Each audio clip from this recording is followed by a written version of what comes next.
hari ini dari mulai pertama masuk di pintu, hadirat Tuhan sudah begitu besar. Dan kita semua boleh merasakannya. Kita boleh bersuka cita, kita boleh merasakan damai sejahtera yang berlimpah-limpah. Amin. Kita mau hidup menuruti kehendaknya, hidup dalam kekudusan, supaya kita bisa merasakan apa yang Tuhan mau dalam hidup kita. Amin. Hari ini saya akan menyampaikan kebenaran firman Tuhan dari kitab Yosua. Ya, saya ambil judulnya, Aku dan seisi rumahku akan menyembah Tuhan. Amin. Saya percaya kita semua di sini mau bukan cuma kita yang menyembah Tuhan, tapi kita dan seisi rumah kita. Amin. Menyembah Tuhan. Kalau mungkin ada keluarga kita yang belum percaya, kita doakan. Karena dikatakan satu orang diselamatkan, maka seisi rumah kita akan diselamatkan. Amin. Luar biasa Tuhan Yesus kita ya. Kita mau belajar pelan-pelan dari kitab Yosua ini. Saya mengambil tokoh Yosua karena saya merasakan Tuhan Yesus itu luar biasa. Ya, seperti kepada Yosua, begitu juga kepada kita. Amin. Kita baca dari Yosua 24 ayat 14 sampai 15. Yosua 24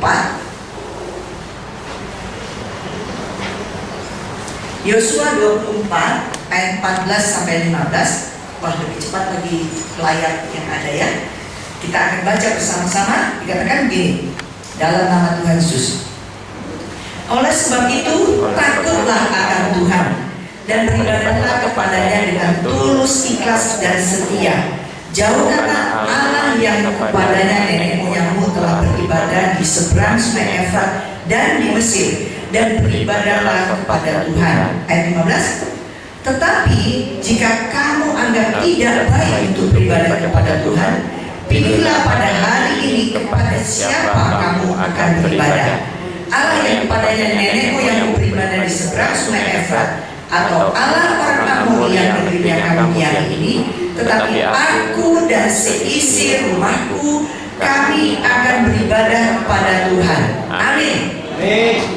Luar biasa. Jadi di akhir pelayanannya Yosua memimpin bangsa Israel untuk menyeberang tanah Kanaan, Yosua katakan kepada orang Israel, takutlah akan Tuhan dan beribadahlah kepadanya dengan tulus, ikhlas dan setia. Tapi kemudian Yosua memberi pilihan kepada mereka. Di ayat 15 kita lihat ya. Tetapi jika kamu anggap tidak baik untuk beribadah kepada Tuhan, pilihlah pada hari ini kepada siapa kamu akan beribadah. Jadi Yosua kasih pilihan. Kamu mau beribadah kemana?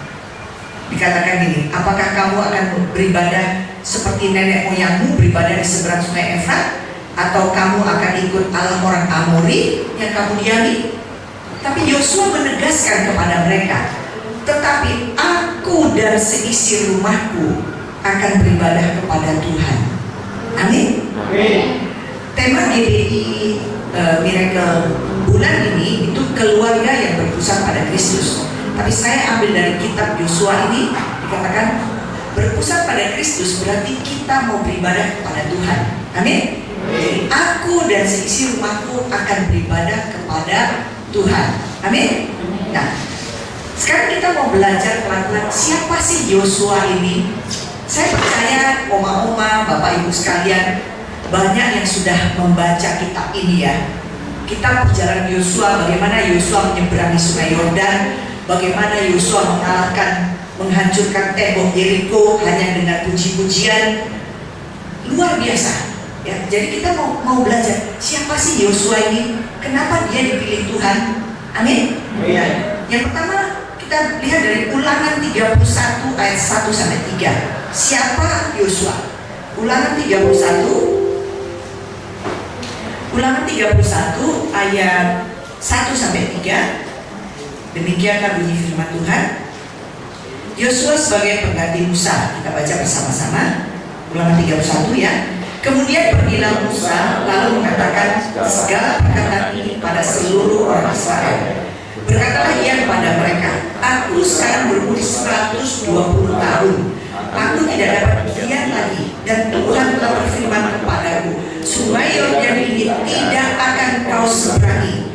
Tuhan Allahmu, dialah yang akan menyeberang di depanmu, dialah yang akan menggunakan bangsa-bangsa dari hadapanmu, sehingga engkau dapat memiliki negeri mereka. Yosua, dialah yang akan menyeberang di depanmu, seperti yang difirmankan Tuhan. Amin.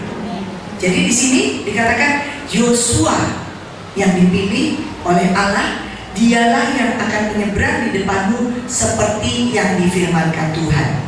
Amin. Amin. Musa waktu itu berumur 120 tahun. Kenapa dia tidak bisa masuk ke Kanaan? Padahal dia yang membawa bangsa Israel keluar dari tanah Mesir.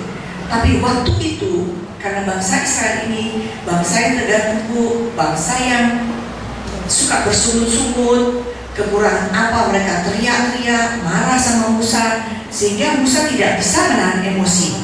Tuhan suruh katakan kepada gunung batu, keluar air. Tapi apa yang Musa lakukan? Musa mengetok gunung batu dengan marah. Akhirnya Musa tidak dapat masuk ke Kanaan. Ini juga pelajaran untuk kita semua. Ketika kita marah, jangan sampai matahari terbenam. Artinya jangan sampai berlanjut-lanjut. Ketika kita marah dengan seseorang, segera selesaikan. Mohon pengampunan supaya kita layak di hadapan Tuhan dan boleh masuk ke Kanaan. Amin. Yosua itu hambanya Musa. Kalau kita tahu Musa itu waktu bayi dibuang oleh bapak ibunya, karena waktu itu Herodes akan memusnahkan, Firaun akan memusnahkan semua anak bayi, anak-anak Israel, anak laki-laki. Jadi Musa ditaruh di Sungai Nil, di dalam tempat keranjang. Itu Omah Musa bilang dalam keranjang, ya. Dan Musa akhirnya diangkat menjadi putri Firaun.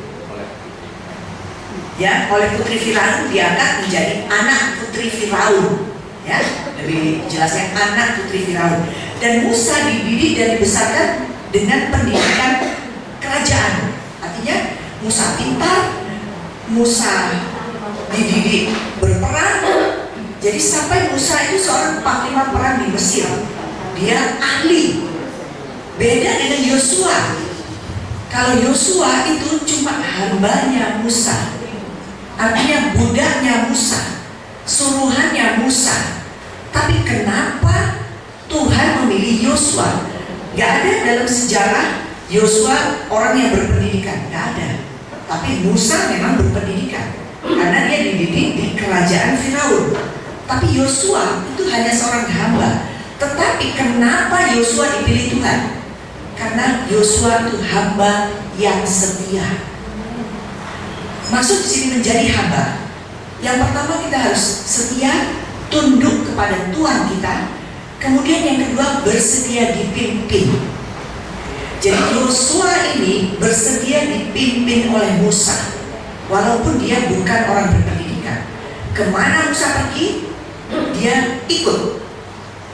Bahkan pada satu kali, waktu mereka bangsa Israel mau berperang melawan Amalek, Musa menyuruh Yosua, kamu kumpulkan tentara, kumpulkan orang-orang yang bisa berperang, bukan tentara ya, orang-orang yang bisa berperang, artinya orang-orang yang muda.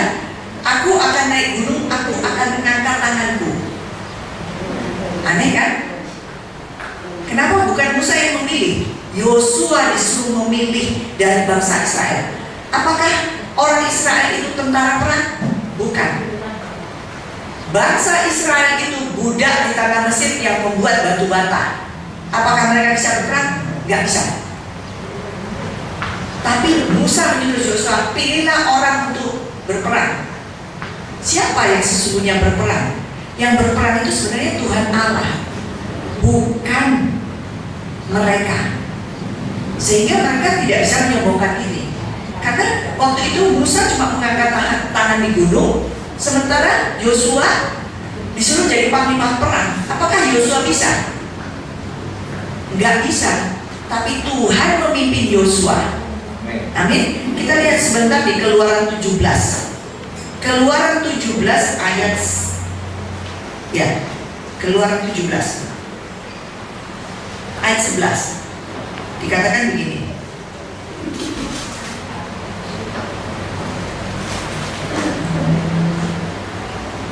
Oh maaf, Keluaran 17 mulai ayat 8 kita baca ya. Ayat 8, Keluaran 17 ayat 8 dikatakan begini. Lalu datanglah orang Amalek dan berperang melawan orang Israel di Rafidim. Musa berkata kepada Yosua, pilihlah orang-orang bagi kita, lalu keluarlah berperang melawan orang Amalek. Besok aku akan berdiri di puncak bukit itu dan memegang tongkat Allah di tanganku.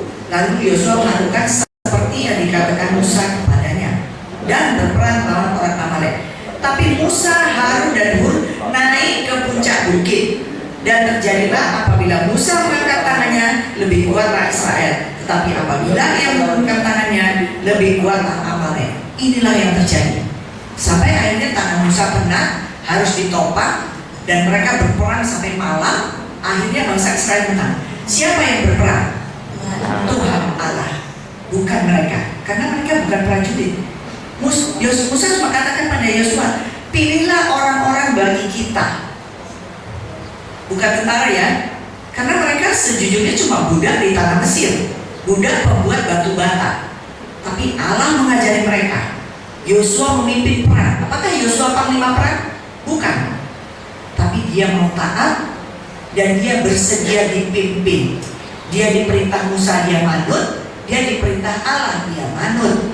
Ya, jadi kita di sini mau belajar. Kalau kita mengikut Tuhan, kita harus mau tunduk, kita harus mau taat. Karena Tuhan yang memerintah kita itu yang memiliki seluruh dunia ini. Dikatakan langit adalah kepunyaanmu, bumi adalah ciptaanmu. Artinya semuanya milik Tuhan. Kalau kita ini hanya mungkin setitik debu yang tidak kelihatan, tapi Tuhan memilih kita. Bahkan Dia mengangkat kita menjadi anak-anak Allah. Anak-anak Allah, pewaris kerajaan surga. Bahkan dikatakan kita adalah imamat yang rajani. Artinya kita milik kesayangan Tuhan. Luar biasa. Jadi Yosua dipilih Tuhan menggantikan Musa. Itu karena dia hamba yang setia dan mau dipimpin. Amin. Nah, kemudian kita sudah tahu siapa Yosua. Sekarang kita mau tahu lagi, kapan nama Yosua ini mulai muncul? Ya, Yosua mulai muncul di Alkitab ini ketika Musa menyuruh bangsa Israel untuk mengintai tanah Kanaan, tanah yang dijanjikan Tuhan untuk mereka duduki. Musa mengutus 12 pengintai dan salah satunya adalah Yosua. Yosua ini dari suku Efraim. Kita lihat sebentar ya, dari kitab Bilangan. Pelan-pelan kita belajar ya. Ini pelajaran yang sangat menarik. Dari Bilangan 13 ya, Bilangan 13 kita mau belajar. Bilangan 13 ayat yang kedua. Katakan gini, suruhlah beberapa orang mengintai tanah Kanaan yang akan kuberikan kepada orang Israel. Dari setiap suku nenek moyang mereka haruslah kau suruh seorang, semuanya pemimpin-pemimpin di antara mereka. Jadi suku Israel itu ada 12 orang. Kita tahu ya, Ruben, Simeon, Lewi dan seterusnya sampai 12. Satu orang satu dari setiap suku untuk mengintai tanah Kanaan. Dan kalau kita lihat di ayat 8, dari suku Efraim Hosea bin Nun. Jadi namanya itu sebenarnya bukan Yosua, namanya Hosea bin Nun. Tapi kemudian kita lihat di ayat 16, itulah nama orang-orang yang disuruh Musa untuk mengintai negeri itu. Dan Musa menamai Hosea bin Nun itu Yosua. Jadi yang menamainya Musa ya. Jadi nama Hosea bin Nun diganti menjadi Yosua. Ketika kita mengikut Tuhan Yesus, mungkin ketika kita dibaptis, nama kita bisa aja diganti ya. Nama lama kita diganti dengan nama yang baru yang Tuhan sediakan bagi kita. Tapi ada yang tetap dengan nama kita yang semula, ya. Itu suka-sukanya Tuhan ya. Dan nama Hosea bin Nun kemudian digantikan menjadi Yosua. Itulah namanya. Dan waktu mereka mengintai tanah Kanaan, dari ke-12 suku Israel ini, ya, 10 orang mereka takut, ya, mereka takut.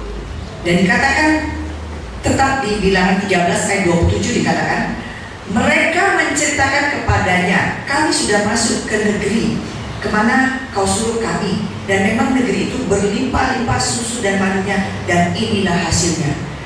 Salah nggak Tuhan memilih tanah Kanaan? Nggak salah ya. Tanah itu memang berlimpah-limpah susu dan madunya. Sampai saat ini Israel adalah negara yang paling subur. Hasilnya luar biasa, ya. Kami sendiri belum pernah ke sana, mungkin sebentar lagi. Amin. Tanah itu sungguh luar biasa. Itulah tanah perjanjian yang dijanjikan Tuhan kepada bangsa Israel. Kemudian apa saja yang ada di sana? Hanya bangsa yang diam di negeri itu kuat-kuat, ayat 28 ya. Dan kota-kota yang berkuku dan sangat besar, juga keturunan Enak telah kami lihat di sana. Keturunan Enak ini siapa? Raksasa, ya, yang membuat mereka takut. Bahkan di ayat 29, orang Amalek diam di tanah Negev, orang Het, orang Yebus, orang Amori diam di pegunungan, orang Kanan diam di sepanjang laut dan sepanjang tepi sungai Yordan. Mereka mulai cium, tanah ini subur, tapi kok orang-orangnya banyak kali ya. Kita kan nggak bisa berperang. Mungkin mereka dalam pikiran mereka gitu, mereka mulai takut, ya. Tapi kemudian Kaleb di ayat 30 mencoba menenteramkan hati bangsa itu. Tidak, kita akan maju dan menduduki negeri itu, sebab kita pasti akan mengalahkannya. Ini kata Kaleb. Nah, Yosua, apa yang dikatakannya? Kita baca di Bilangan 14 ayat 6, ya. Bilangan 14 ayat 6 dikatakan begini. Tetapi Yosua bin Nun dan Kaleb bin Yefun, yang termasuk orang-orang yang telah mengintai negeri itu, mengoyakkan pakaiannya dan berkata kepada segenap umat Israel, negeri yang kami lalui untuk diintai itu adalah luar biasa baiknya. Amin. Jika Tuhan berkenan kepada kita, maka Ia akan membawa kita masuk ke negeri itu dan akan memberikannya kepada kita, suatu negeri yang berlimpah-limpah susu dan madunya. Amin. Ayat 9 dikatakan, hanya janganlah memberontak kepada Tuhan dan janganlah takut kepada bangsa negeri itu, sebab mereka akan kita telan habis. Yang melindungi mereka sudah meninggalkan mereka, sedang Tuhan menyertai kita. Janganlah takut kepada mereka. Amin. Artinya Yosua dan Kaleb memiliki roh yang berbeda dari yang 10. Kalau yang 10 takut, Yosua dan Kaleb tidak takut. Mereka katakan, kalau Tuhan berkenan, maka negeri itu akan kita duduki. Itu namanya iman. Ya, apakah mereka sudah masuk ke sana? Belum. Tapi mereka percaya dengan hatinya. Bahkan dengan mulutnya mereka katakan, kalau Tuhan berkenan, maka Ia akan membawa kita masuk ke negeri itu dan akan memberikannya kepada kita. Suatu negeri yang berlimpah susu dan madunya. Amin. Luar biasa. Kalau saat ini mungkin kita dalam keadaan sakit, apakah kita punya iman seperti Yosua? Kita bisa katakan, kalau Tuhan kehendaki, aku pasti sembuh. Amin.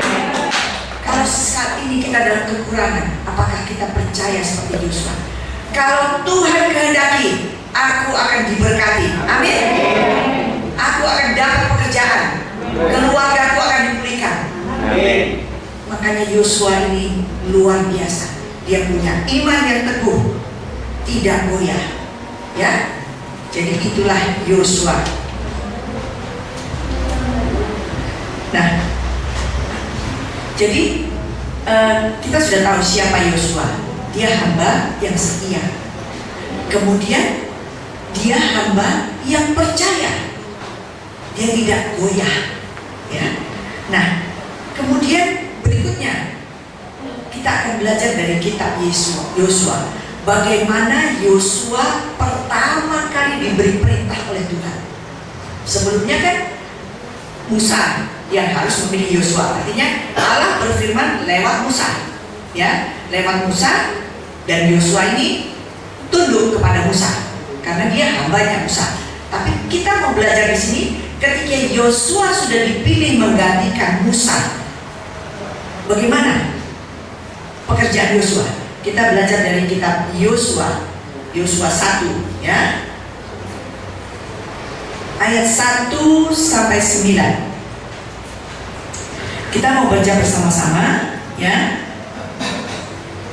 Perintah Tuhan kepada Yosua untuk merebut tanah Kanaan. Artinya Tuhan sudah langsung memberi perintah kepada Yosua. Nah, kita baca mulai ayat 1. Sesudah Musa hamba Tuhan itu mati, berfirmanlah Tuhan kepada Yosua bin Nun, abdi Musa itu, demikian: Hambaku Musa telah mati, sebab itu bersiaplah sekarang, seberangilah sungai Yordan ini, engkau dan seluruh bangsa ini menuju negeri yang akan kuberikan kepada mereka, kepada orang Israel itu. Setiap tempat yang akan diinjak oleh telapak kakimu kuberikan kepada kamu, seperti yang telah kujanjikan kepada Musa. Daripada gurun dan gunung Libanon yang sebelah sana sampai ke sungai besar, yakni sungai Efrat, seluruh tanah orang Het sampai ke laut besar di sebelah matahari terbenam, semuanya itu akan menjadi daerahmu. Kita baca sama-sama, ya. Kemudian ayat 5. Seorang pun tidak akan dapat bertahan menghadapi engkau seumur hidupmu. Seperti aku menyertai Musa, demikianlah aku akan menyertai engkau. Aku tidak akan membiarkan engkau dan tidak akan meninggalkan engkau. Ayat 6. Ayat 6. Kuatkanlah dan teguhkanlah hatimu, sebab engkaulah yang akan memimpin bangsa ini memiliki negeri yang dijanjikan dengan bersumpah pada nenek moyang mereka untuk diberikan kepada mereka. Ayat 7. Ayat 7.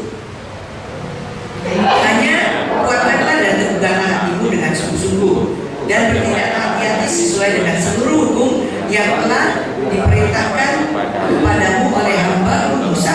Janganlah menyimpang ke kanan atau ke kiri, supaya engkau beruntung kemanapun engkau pergi.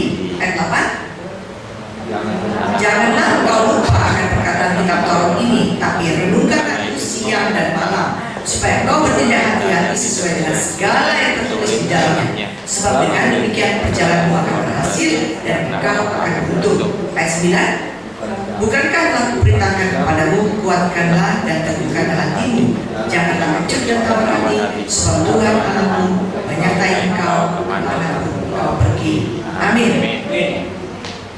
Jadi dari bacaan 9 ayat ini kita mau melihat beberapa hal, ya. Yang pertama, kita lihat di ayat 2. Kita lihat sebentar di ayat 2. Yosua 1 ayat 2 dikatakan, hambaku Musa telah mati, sebab itu bersiaplah sekarang, seberangilah sungai Yordan, engkau dan seluruh bangsa ini menuju negeri yang akan kuberikan kepada orang Israel. Mereka disuruh siap-siap untuk menyeberangi sungai Yordan. Kemudian luar biasa, ayat 3 dikatakan, setiap tempat yang akan diinjak oleh telapak kakimu kuberikan kepadamu, seperti yang telah kujanjikan kepada Musa. Luar biasa. Jadi Yosua katakan, setiap kamu menginjak telapak kakimu, setiap tempat yang diinjak oleh telapak kakimu akan kuberikan kepadamu. Artinya itu upah. Ketika kita mengikut Tuhan Yesus, ketika kita mau dipimpin Tuhan Yesus, ketika kita mau melakukan apa yang diperintahkannya, Tuhan tidak begitu saja diam-diam, tapi Dia memberikan upah.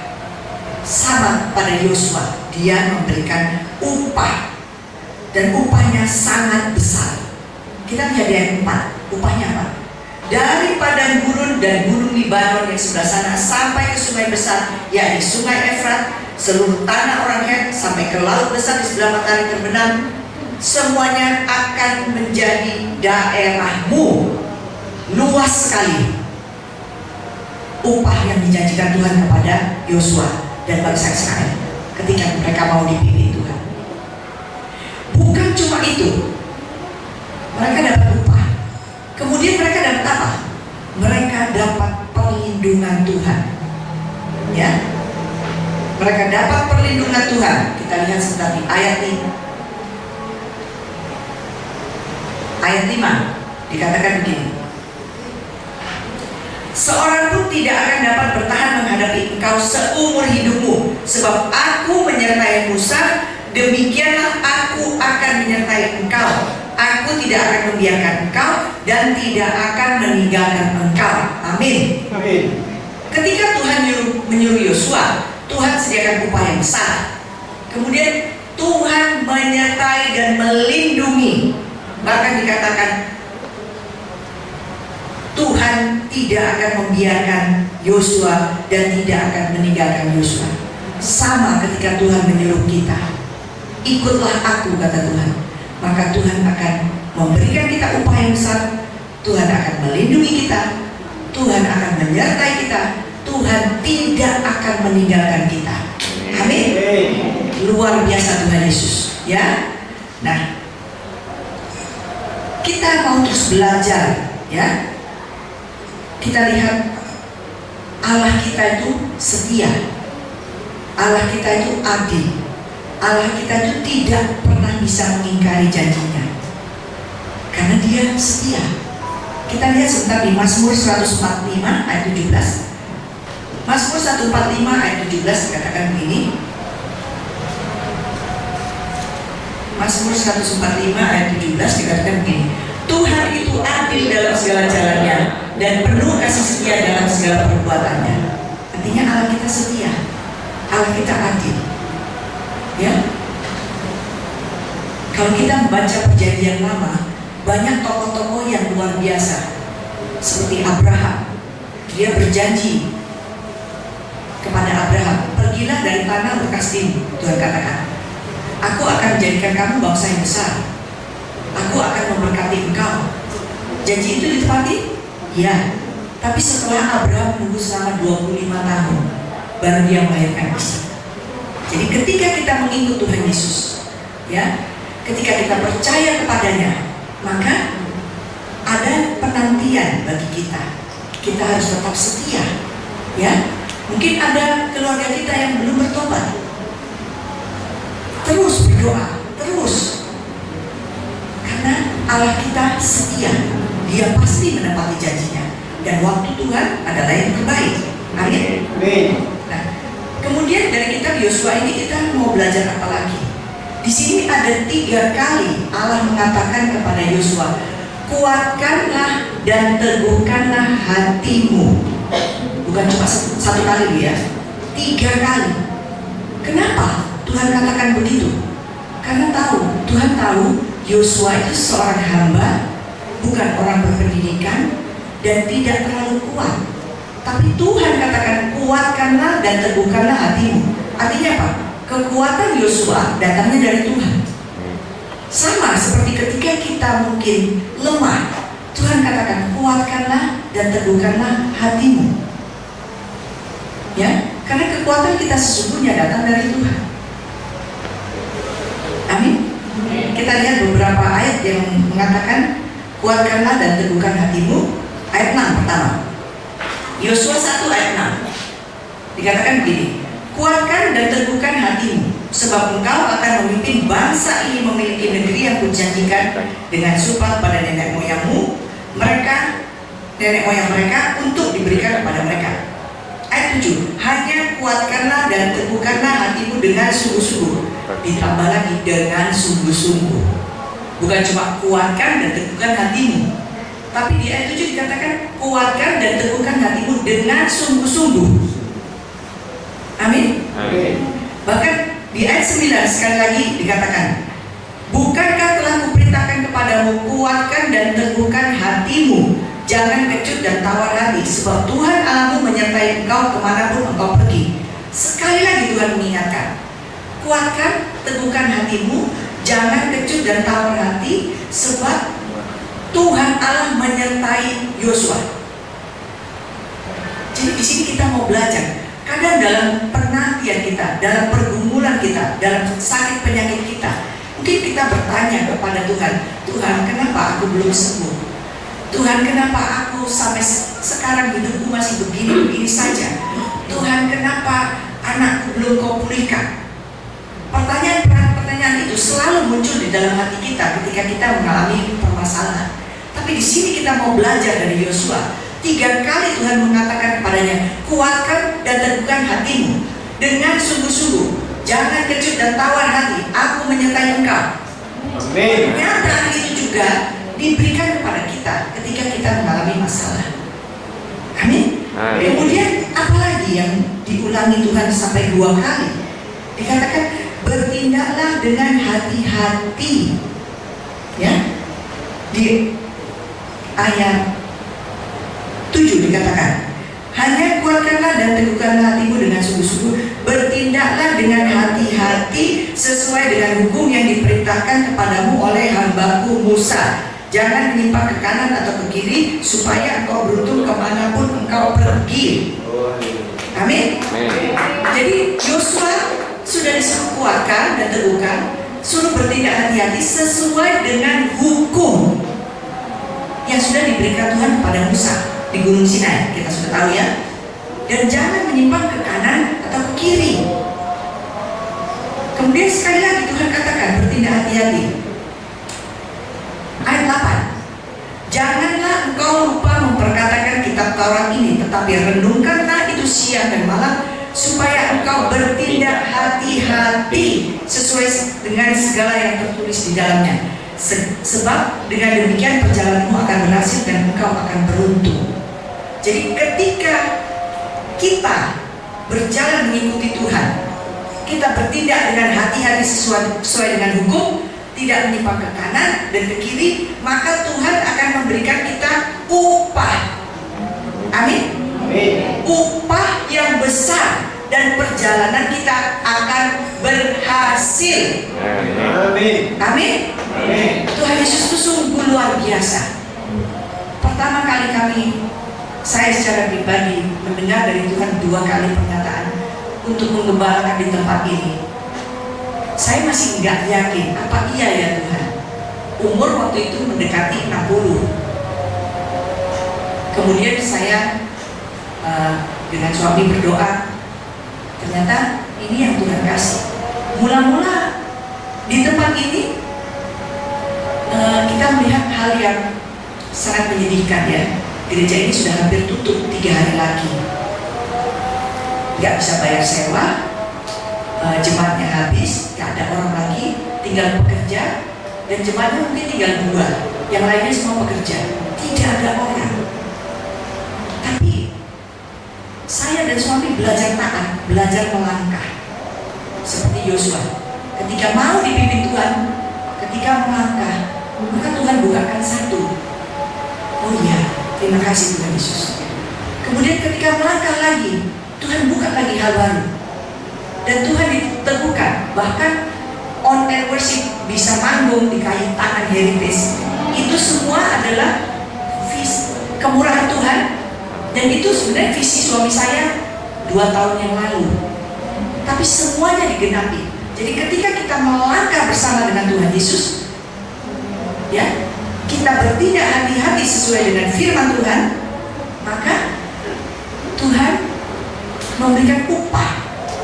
Bahkan Tuhan mulai hantarkan orang-orang yang baru. Saya mengenal Pak Franky baru beberapa bulan. Saya mengenal Pak Jeffrey juga beberapa bulan karena orang ibunya waktu itu sakit mau meninggal. Sekarang sudah dipanggil Tuhan ya, bukan sakit mau meninggal, sakit parah waktu itu.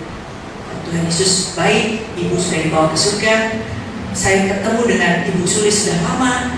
Saya ketemu dengan oma-oma yang ada di sini semua.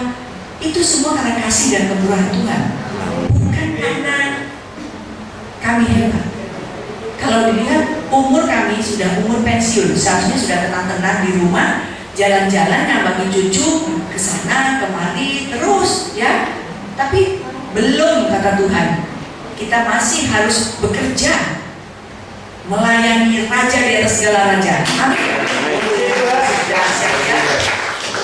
Dan kami juga ketemu Pak Budi, Andi.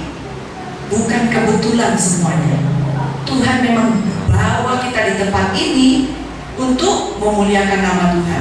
Dan hadirat Tuhan begitu luar biasa memenuhi setiap kita, sehingga kita boleh mendengarkan firman Tuhan, kita boleh diberkati, kita boleh merasakan Tuhan Yesus itu begitu mengasihi kita ketika kita mengikuti Dia. Amin.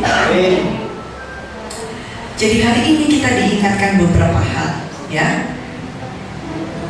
Dengan firman Tuhan ini kita diingatkan, yang pertama dikatakan kuatkan dan teguhkan hati kita ketika kita menghadapi masalah. Yang kedua, bertindak hati-hati sesuai dengan firman Tuhan. Jangan berusaha-usuh. Kalau sepertinya, contoh sederhana, ketika kita sakit, ada orang yang menawarkan, ayo pergi ke sana, bisa disembuhkan di sana. Doa dulu, tanya Tuhan dulu, apakah Tuhan berkenan atau enggak, ya. Jadi itu maksudnya bertindak hati-hati sesuai dengan firman Tuhan. Karena apa? Kita semua memiliki Roh Kudus, ya. Roh kita, Roh Kudus itu lebih besar dari apapun di dunia ini, daripada roh dunia ini. Jadi Dia bisa memberitahukan kita harus kemana, kita harus ngapain. Karena kita sudah belajar minggu kemarin, ya, 2 minggu lalu, bahwa Roh Kudus itu penolong yang diutus oleh Bapa setelah Tuhan Yesus naik ke surga.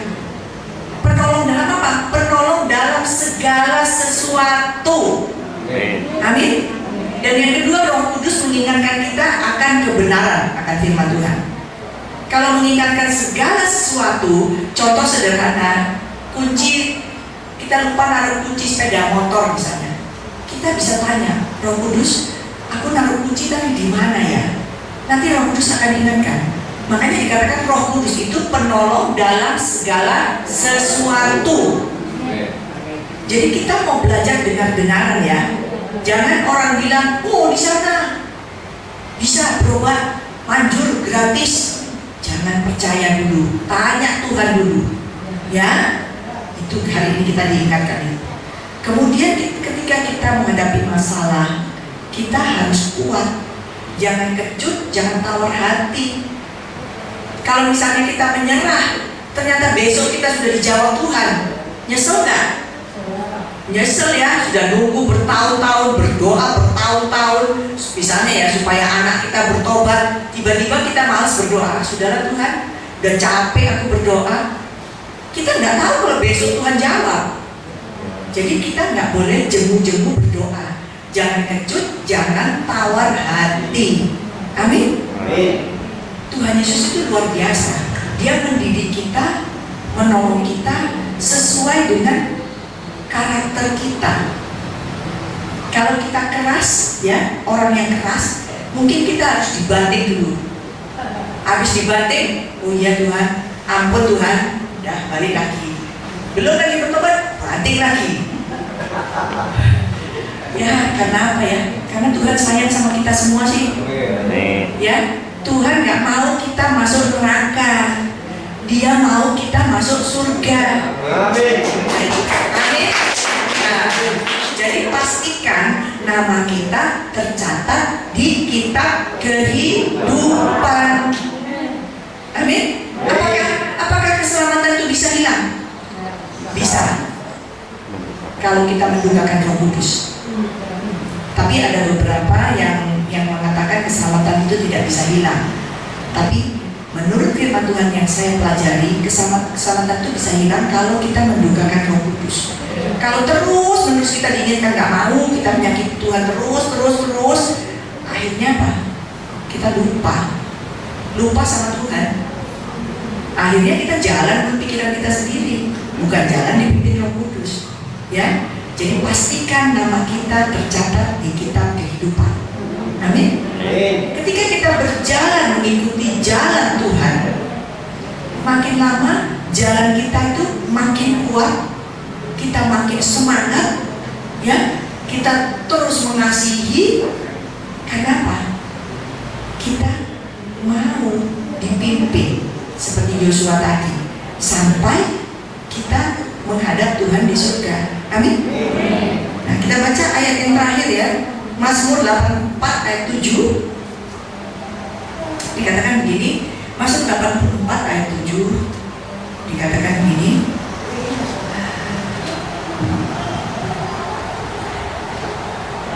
apabila melintasi lembah Baka, mereka membuatnya menjadi tempat yang bermata air. Bahkan hujan pada awal musim melindunginya dengan berkat. Ayat 8, mereka berjalan makin lama makin kuat hendak menghadap Allah di Sion. Amin. Ayat 8 ini ya. Jadi kita semua mau berjalan makin lama makin kuat untuk menghadap Allah di Sion, artinya untuk masuk surga. Amin. Tuhan Yesus luar biasa. Tuhan Yesus memberkati kita semua.